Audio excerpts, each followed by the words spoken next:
Hello. After a long time, long time, I'm making this video. Uh, I don't know why exactly I stopped doing that, but I feel the urge again.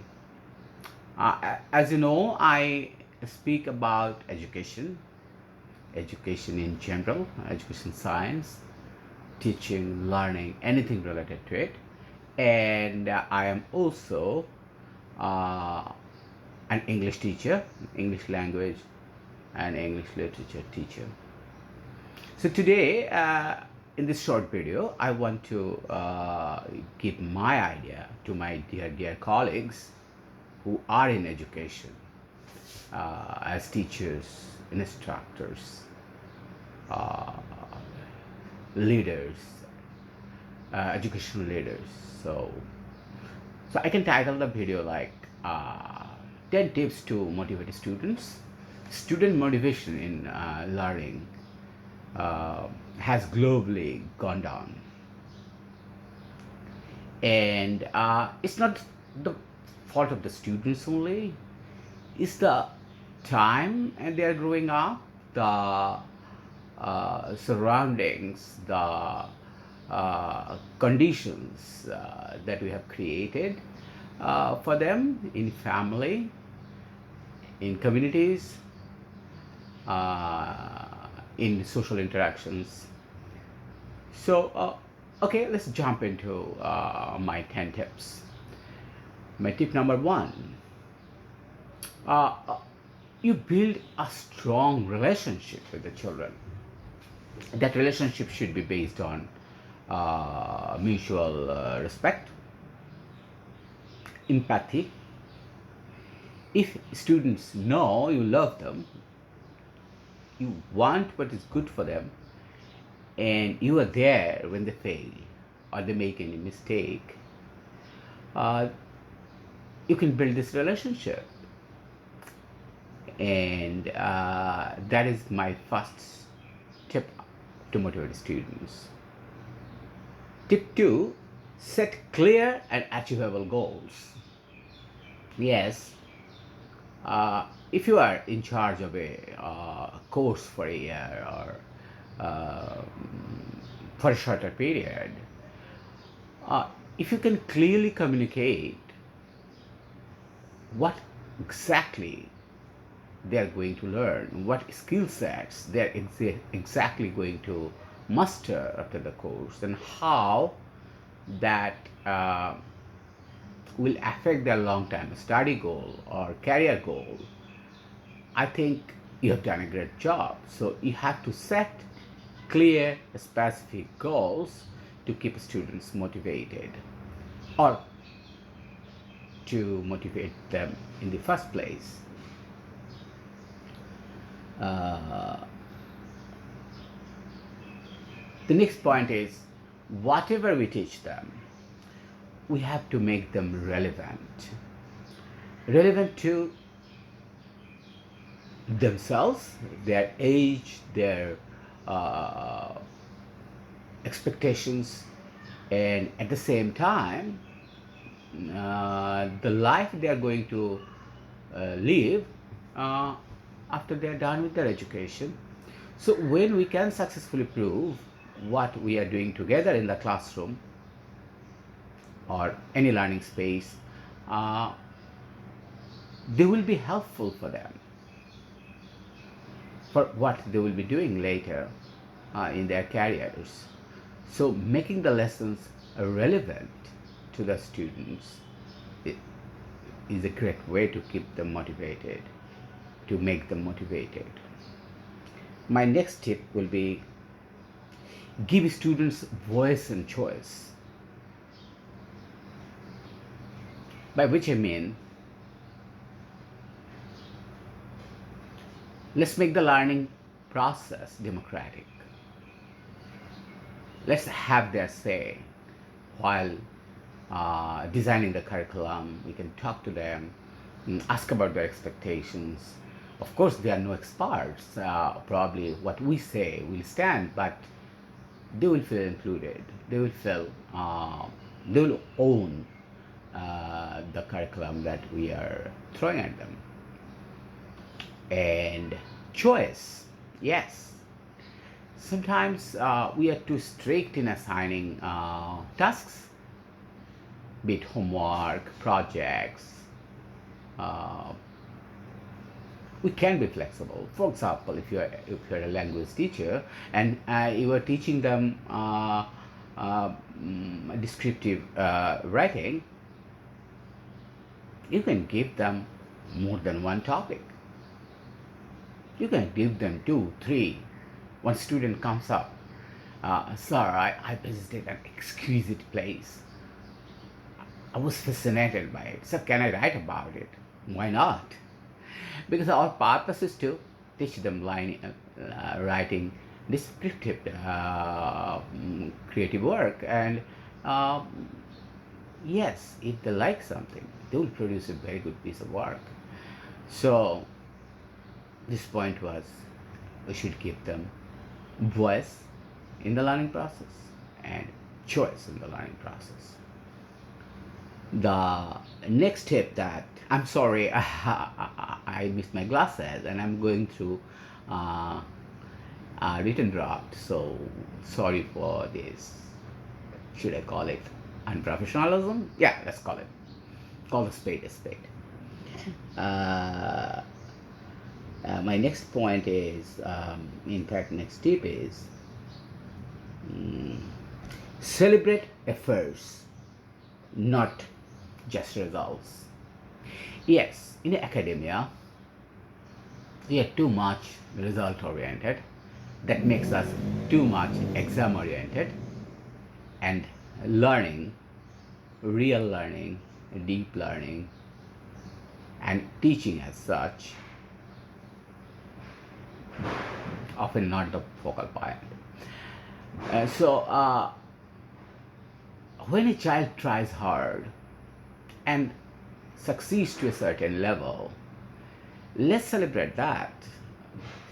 Even if a child fails completely in some task but worked hard the previous night, we should appreciate that, because his or her effort was sincere.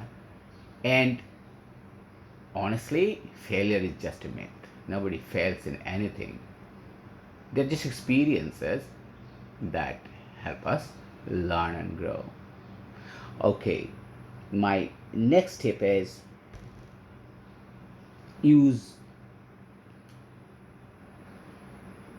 different teaching strategies.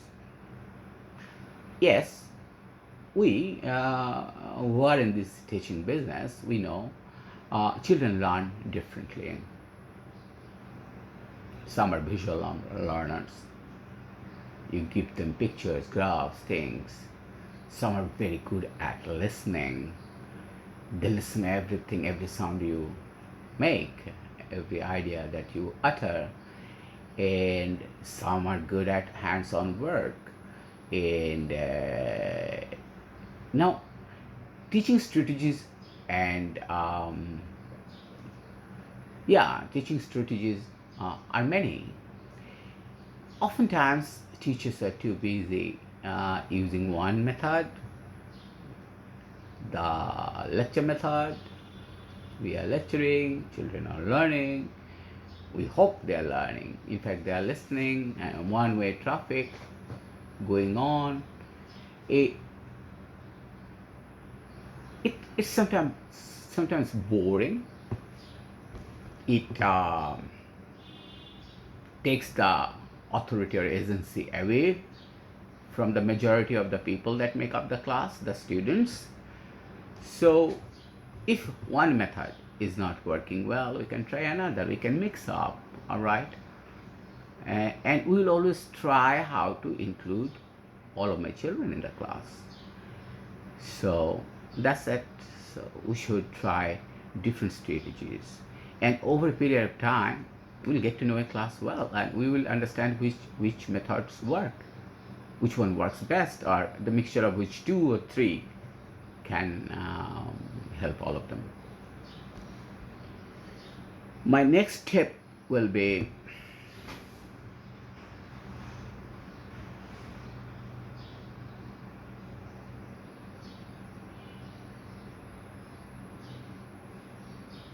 Provide immediate constructive feedback. This is so important. We teachers oftentimes don't understand how important this is. When they do a task, they are eager to know what you think about it. And if we delay giving the feedback, it becomes irrelevant. Primarily, they will lose interest because a lot of other things will come in between. And even if they want to recollect what they did, what mindset they were in when they produced the task 4 or 5 days ago, most likely they won't be able to. So the main purpose of our giving feedback will be lost. And whenever we give feedback, it must be constructive. It must help them grow. It must focus on what they are able to do, how much effort they put in, so that they put better effort the next time. And whatever achievement they have, when that's celebrated, and they will be motivated. They will be motivated to do more, to better, make us happy. My next tip is, I'm really struggling to read my text. Create a positive learning environment. That directly takes us to classroom management. I'm sure we have a lot of strategies in our toolkit, like teaching methodologies. We'll use any of them, many of them, whatever needed, to make sure our classroom is congenial to teaching and learning. Our classroom ensures voice to all the children. Our classroom is eager to work together. So yes, the learning environment is, I cannot overemphasize it, is all important. All right, be it a digital space, or of course more often than not the physical space, will make sure that it's good for everyone involved in the process, in the classroom. And the second last one, yes, gamification. Gamifying is not only just technical or digital. You can gamify any lesson. All right. So I think you have already gamified your quizzes, given children different levels, or in vocabulary building. Yes, you have given them some cards when they complete a certain level of vocabulary, certain amount of vocabulary they actively can use. So when you are on a digital platform, and there are a lot of free tools online, so yes, gamifying is a very good way of interesting children in the lesson. So any subject can be gamified. So I think we'll be trying to gamify some of the work that we do together with our children. And finally,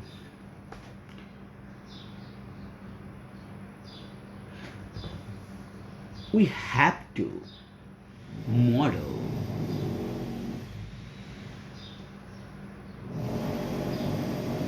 enthusiasm and curiosity.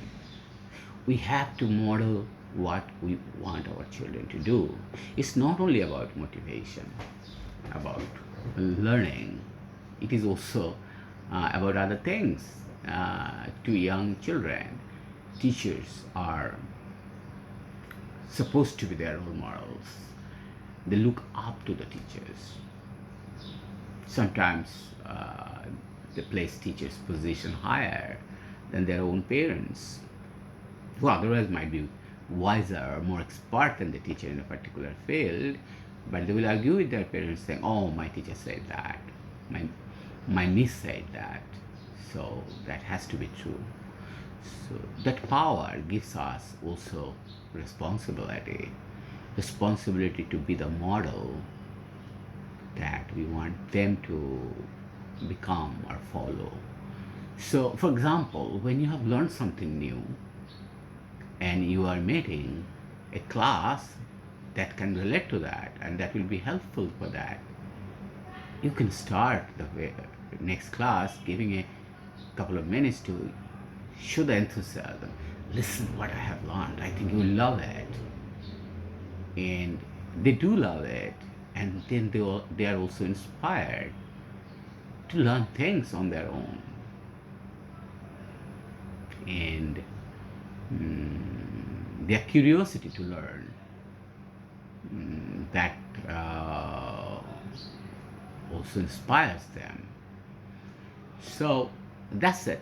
To finish up, I can just use this sentence. It'll be a good reminder for all of us. Uh, we should remember that every child can learn. What we teachers have to do is to ignite the fire. So keep igniting the fire, keep shining as a teacher. Happy teaching. Bye.